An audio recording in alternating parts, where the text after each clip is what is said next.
It was a warm, sunny afternoon, and a 6-year-old me heard children playing outside. I wondered if they received hugs before leaving the house. I wondered if they had loving families to come home to. I wondered if I could feel an ounce of the pain I was feeling. You see, from the outside, my future seemed bright. I was always a so-called talented and passionate kid who cared a lot for others. I learned the piano so quickly that my first teacher deemed me a child prodigy. People thought I had so much potential, but I couldn't see it.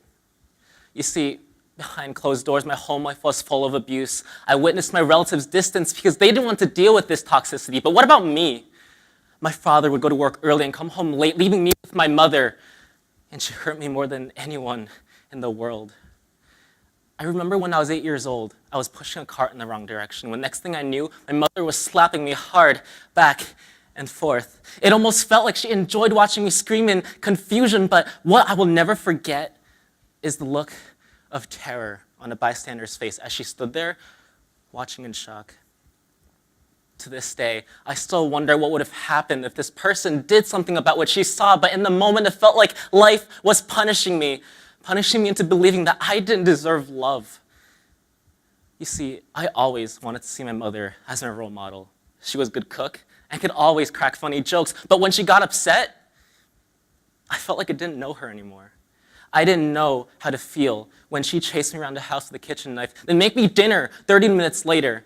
I didn't know how to react when she threatened to crash the car to hurt the people in it.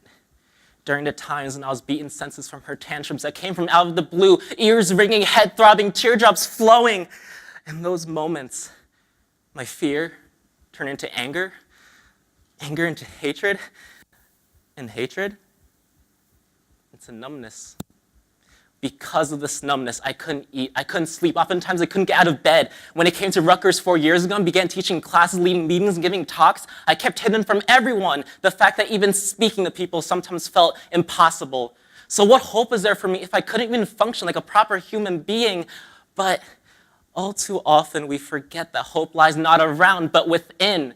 There was something all my life that could take my numbness away. This thing could let me feel happiness and experience the depths of my pain. This was music, and it made me feel so alive.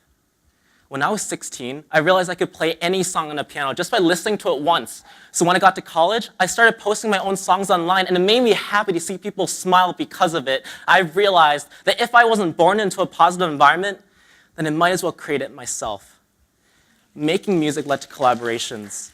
Collaborations led to friendship. I was forming a community of people who came together to share passion. I was transforming my greatest vulnerability into my most powerful strength. You see, we focus so much on what we lack that we forget what we have. I'll always long for that maternal bond. Nothing will feel quite like it. But maybe we just need to embrace the love that's already waiting for us. Because family is what you make it to be. It could be your roommates, your mentors, your stand partner in orchestra, or your best friend. Some of these people will stay and some will leave, but that's okay. Being a survivor of abuse shouldn't equate to feeling insecure, being afraid of being hurt by others. Being a survivor means you are capable of loving harder and greater than anyone else. And so what if we bear scars? Our inner demons may be debilitating and all, but they also what drives us to love, to cherish, to dream. They push us to work hard each and every day because we know we can survive anything in life.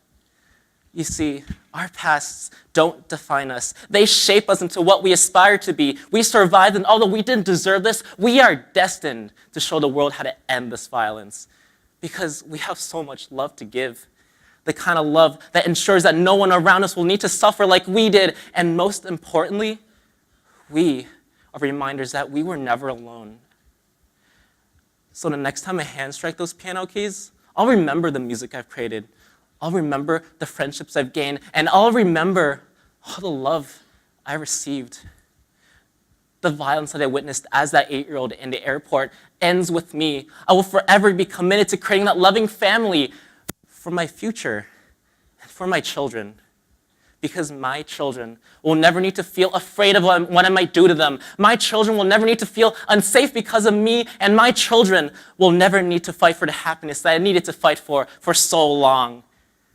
We all deserve love from those we cherish, and one day, we will all find a family to come home to.